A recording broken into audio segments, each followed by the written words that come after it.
salam sejahtera untuk kita semua. Kami dari PPG Calon Guru Universitas Bengkulu. Di sini kami akan membuat tugas podcast di mata kuliah yaitu perancangan dan pengembangan kurikulum.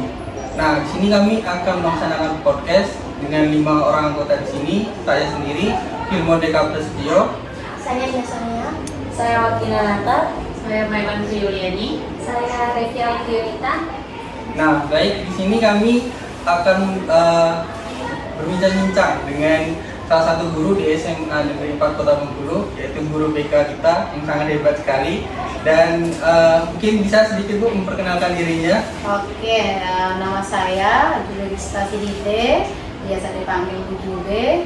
Saya di sini sebagai guru BK sudah kurang lebih 12 tahun di SMA 4 Kota Bengkulu dengan pengalaman sudah berbagai macam.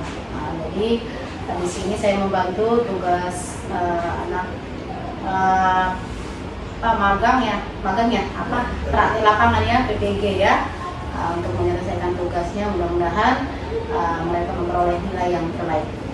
Oke, baik, terima kasih sebelumnya Bu. Untuk Ibu sendiri di sini mengajar kelas berapa Bu? Untuk tahun ini kebetulan saya megang kelas 3. Sebelumnya sih dikasih juga kelas 10, tapi untuk tahun ini fokus di kelas 3. Kelas 3. Untuk layanannya Bu sendiri itu Ibu sudah memberikan layanan apa aja? Macam-macam sih, tapi yang paling sering dilakukan hampir setiap hari layanan konseling individu ya.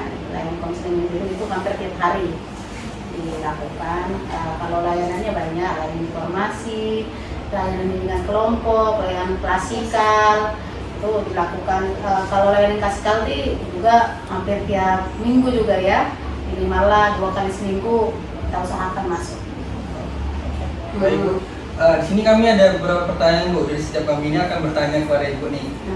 Jadi pertanyaan kami ini mungkin seputar layanan klasikal itu sendiri Bu. Nah, akan dimulai oleh Melan untuk Ibu silakan misalnya. Baik, untuk pertanyaan pertama, itu Ibu kan melakukan layanan klasikal untuk kelas 12 ya Bu ya. Itu apa tujuan dari layanan klasikal yang Ibu beri kepada peserta didik? Tentu setiap kita masuk ada tujuannya, ada KD yang kita capai. Nah, kalau untuk kelas 3 kan mereka mau memasuki dunia pekerjaan, dunia universitas ya, dunia universitas.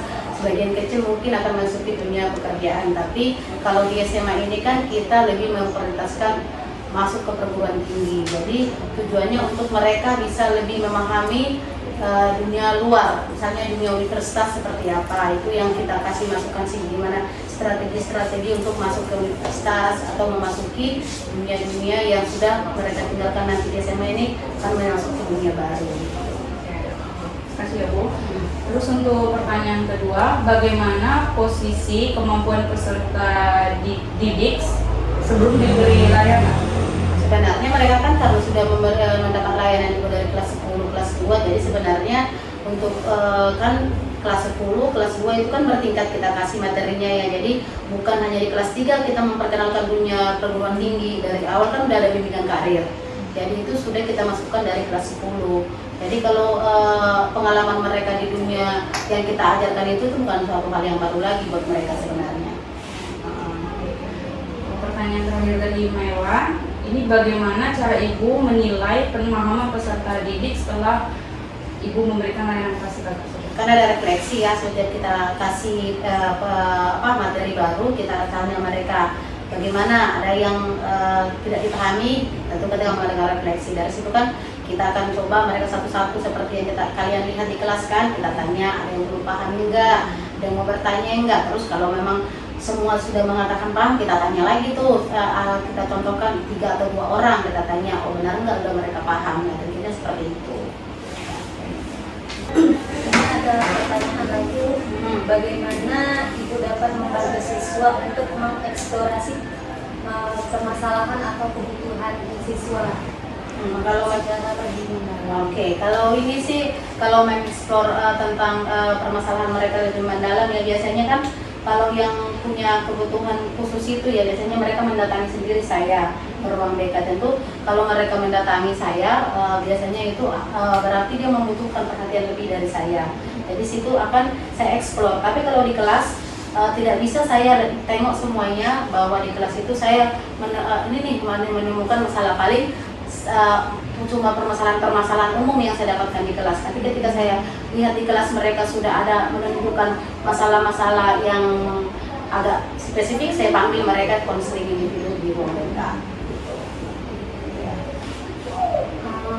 Apa Ibu punya metode tertentu yang tepat untuk siswa dalam pemberian layanan? Oke, biasanya kan di awal masuk ini saya mengadakan asesmen. Asesmen itu kan mereka isi, biasanya dari hasil asesmen itu saya tahu nih di kelas ini atau di tingkat sekarang 2023, 2024, 2025 ini dominan masalah yang dihadapi siswa apa. Dari situ saya bisa tahu dari hasil asesmen yang saya bagikan di kelas. Itu saya lakukan di awal masuk. Ya. Terus bagaimana cara Ibu untuk mengetahui pemahaman dari peserta didik Mengenai apa? mengenai layanan Yang di kelas gitu ya. Seperti tadi yang saya jawab ke Melan ya, bahwa kita mengadakan refleksi ketika kita melakukan udah ada materi yang kita kasih, tentu kan nanti di akhir pertemuan kita akan bertanya sejauh mana siswa ini memahami apa yang kita kasih. Nah, dari situ kan kita tahu apa siswa ini mengerti atau memahami, sudah tahu apa yang kita kasih atau bagaimana. Dari hasil refleksi itu nanti kita akan mengadakan tindak lanjut kembali.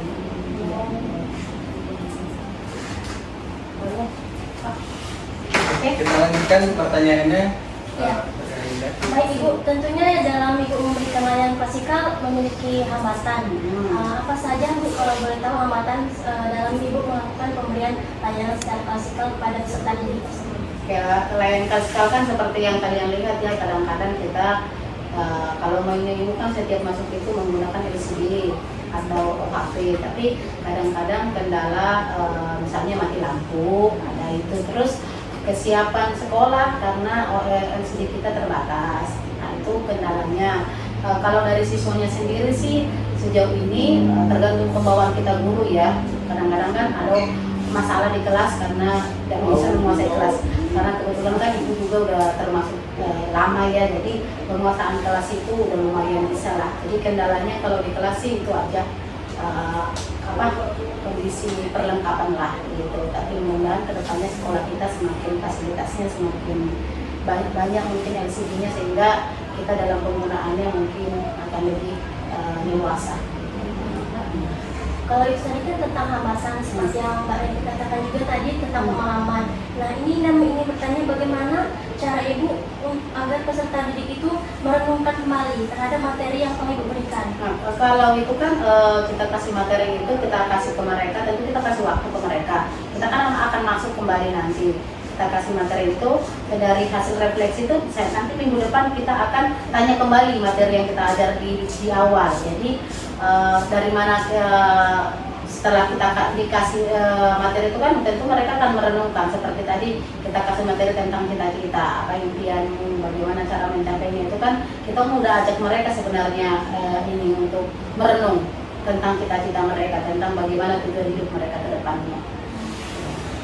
Terima kasih Bu. Mungkin lanjut.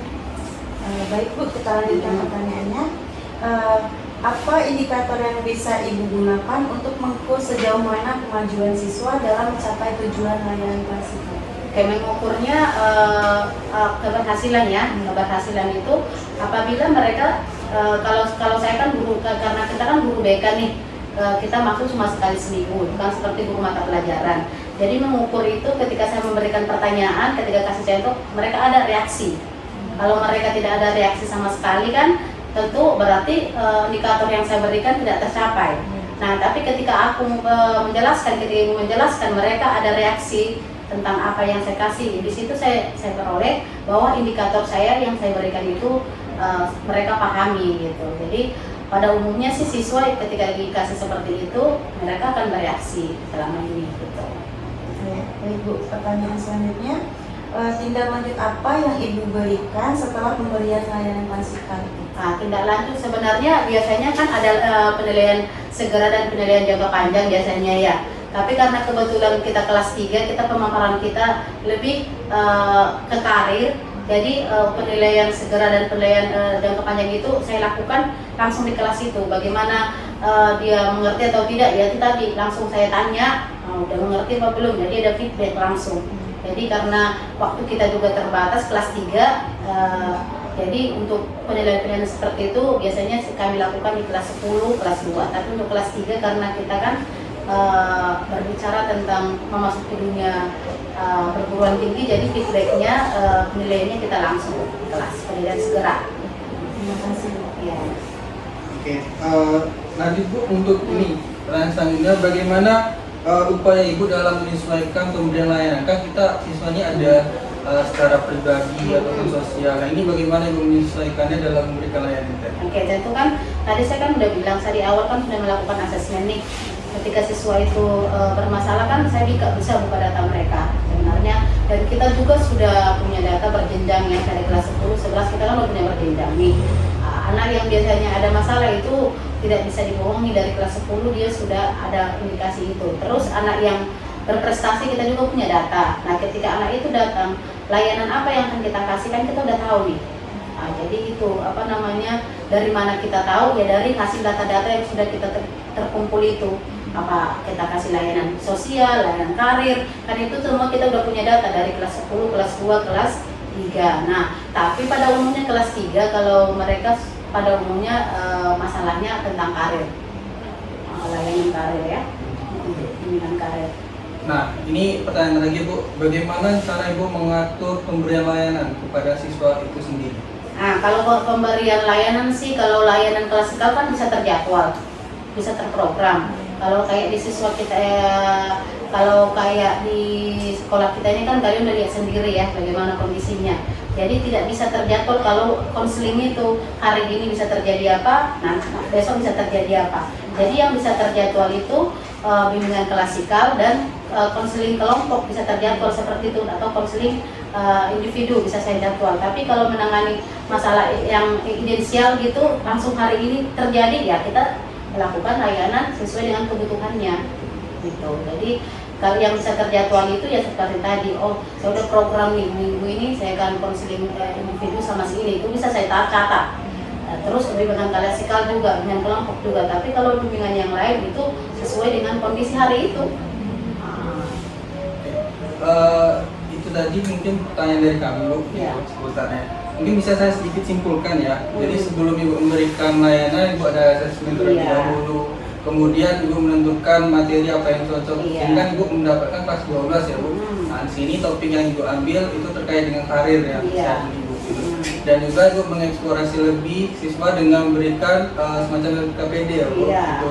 Terus kemudian evaluasi juga hasil dan segera gitu ya Bu untuk mengetahui tindakan lanjut dari layanan yang Ibu berikan.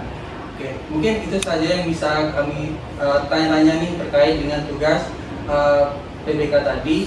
Dan terima kasih kepada Ibu Jube yang sudah memberikan banyak sekali informasi dan juga menjawab pertanyaan dari kami. Mungkin sekian saja dari kami untuk podcast kali ini.